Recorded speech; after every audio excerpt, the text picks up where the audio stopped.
Dentro de 3 semanas, em 3 de setembro, será votada a nova proposta de Constituição do Chile. Uma Constituição maluca, de extrema esquerda, extremamente estatizante, e muitas pessoas estão se preocupando com o teor dessa Constituição.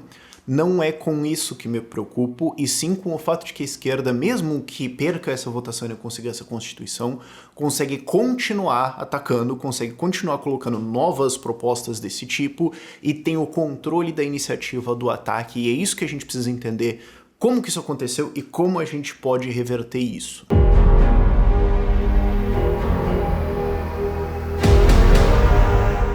E se você viu algum anúncio de algum político antes desse vídeo, ignore ele, por favor. O candidato que eu estou apoiando é o Felipe Dávila, do Novo, e a lista dos candidatos que eu estou apoiando está aqui na descrição do vídeo. E sim, eu vou ter que começar todos os vídeos entre agora e a eleição com isso. O Millennium, algumas semanas atrás, pediu para eu escrever um artigo sobre a Constituição chilena, sobre o que estava acontecendo lá, e como sempre eu adoro fazer, eu tomei uma rota um pouquinho diferente de, ao invés de falar sobre o teor da Constituição, falar sobre as diferenças de ideias, de cultura e de como liberdade é percebida por chilenos versus, por exemplo, estonianos, né, o que eu vi quando eu estive na Estônia.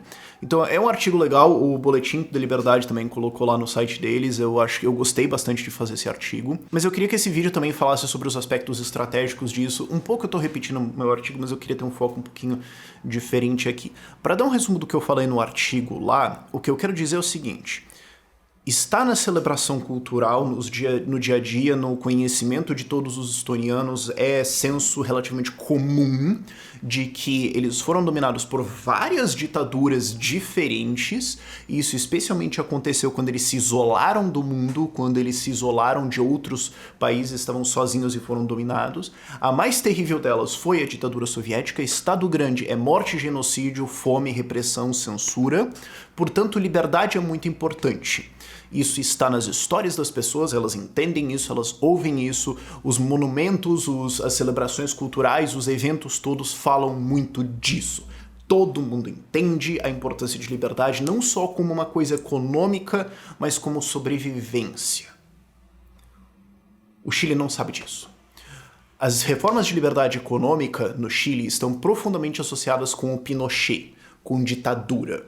Tanto que, se você for ver as celebrações culturais, os monumentos, os museus, as interpretações, o jeito que a história é contada, sempre é sobre a ditadura, sempre tem a ditadura foi ruim, teve violência, um monte de gente morreu e tudo mais, e também teve isso no meio. Então, ditadura e liberdade econômica estão associadas no senso comum das pessoas. Aí você me fala, Rafael, isso não faz o menor sentido lógico porque ditadura e liberdade econômica são opostos.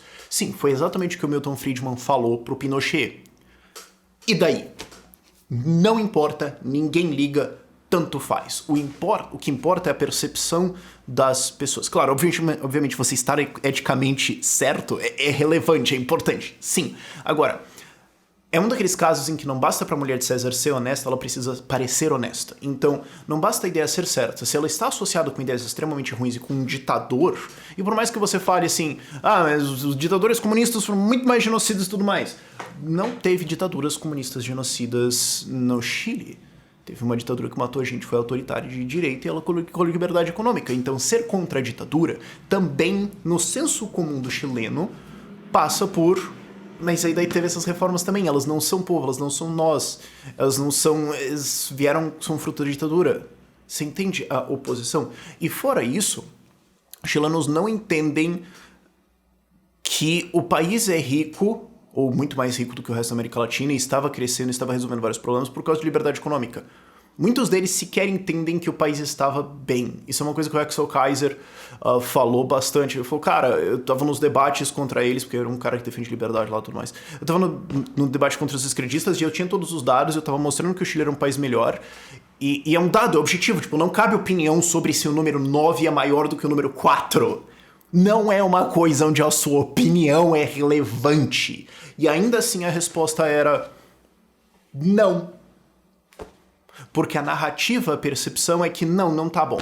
Não tá, a gente precisa ter outras coisas, esquerda é linda, maravilhosa e tudo mais.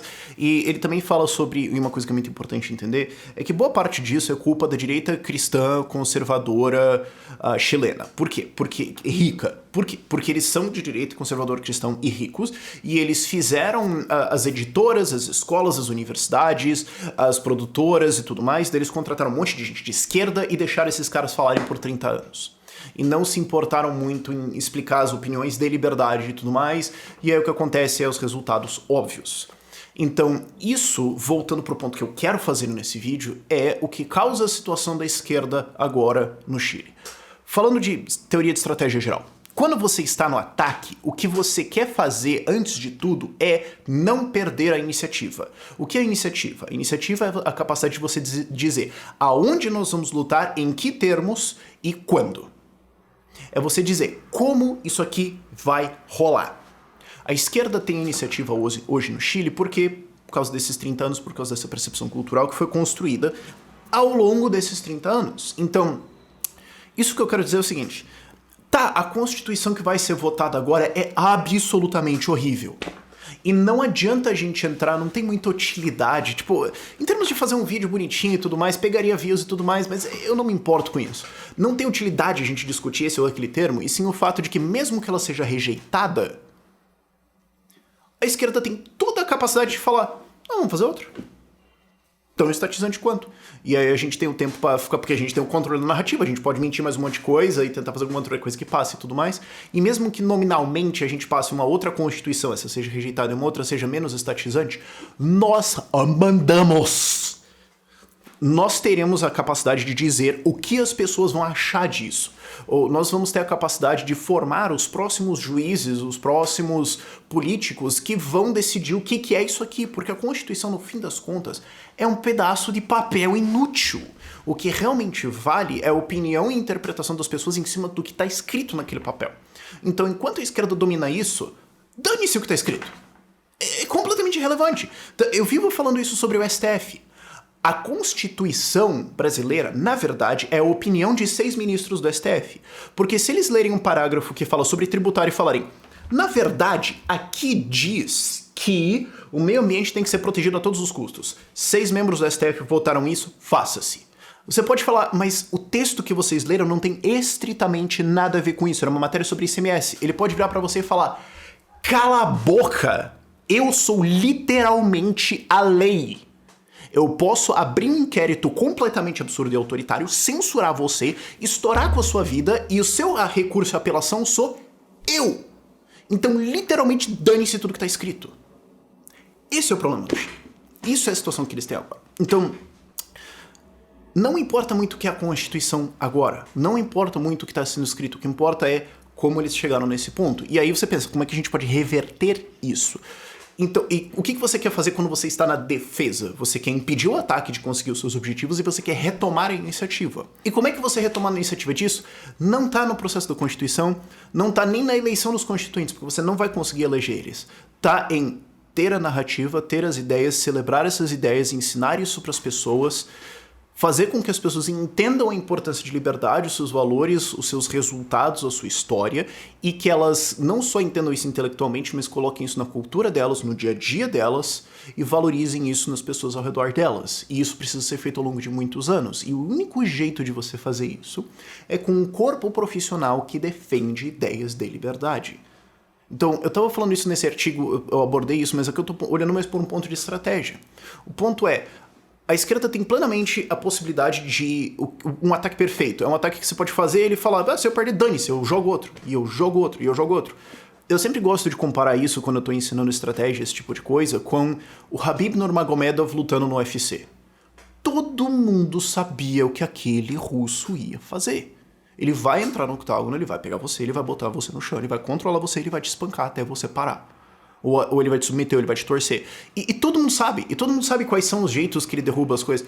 Só que o ponto é, ele é tão bom, e ele tá treinando isso há tanto tempo, desde que ele tem 7 anos, tem, tipo, assim, um vídeo dele lutando com um filhote de urso, um negócio maluco.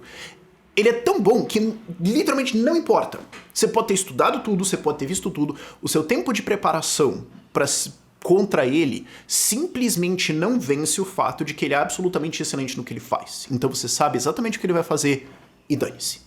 Ele vai conseguir fazer. Esse é o ataque perfeito.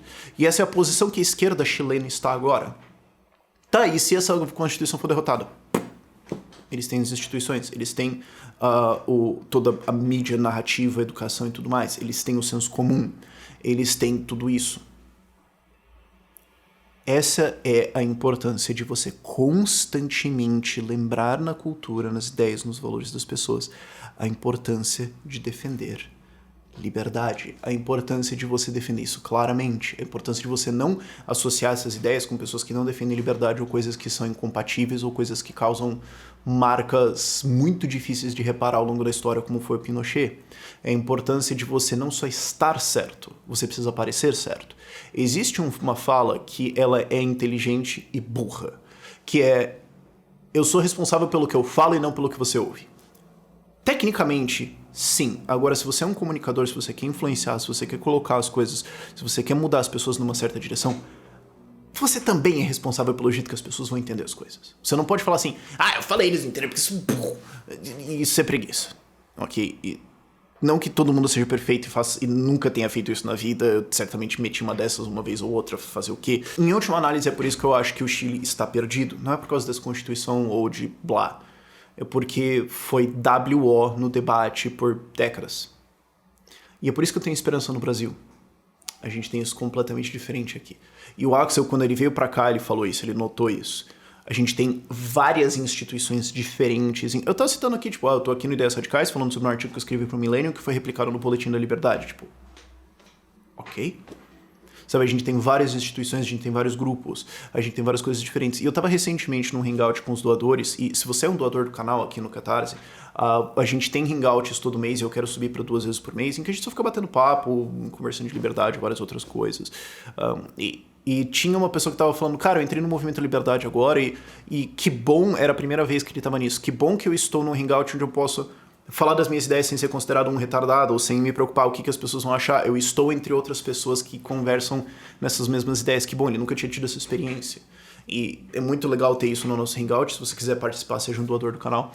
Mas o ponto é que ele estava meio perdido de: e o que eu faço agora? E o que a gente estava falando era: entra num Students for Liberty, entra na UJL, procure alguma organização de liberdade e participe dela. Porque, primeiro, isso é bom e divertido e você não se sente excluído ou perseguido. Segundo, você vai estar com pessoas parecidas com você, o que é legal, é um ambiente que você se sente bem, se bem que é meio que o primeiro, mas enfim. E terceiro, é lá que você vai se afiar em termos de defesa de liberdade, é essa instituição que vai produzir outras pessoas como você.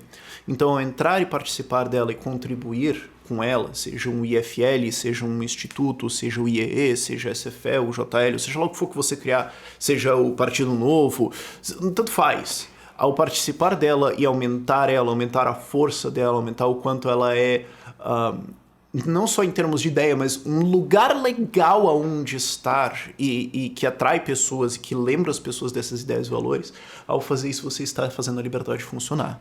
O Brasil está fazendo isso muito bem. E é isso que me dá esperança nisso aqui, e é isso que o Chile errou. Vamos aprender essa lição e vamos valorizar o que a gente tem aqui. Por esse vídeo é isso. Tchau, tchau.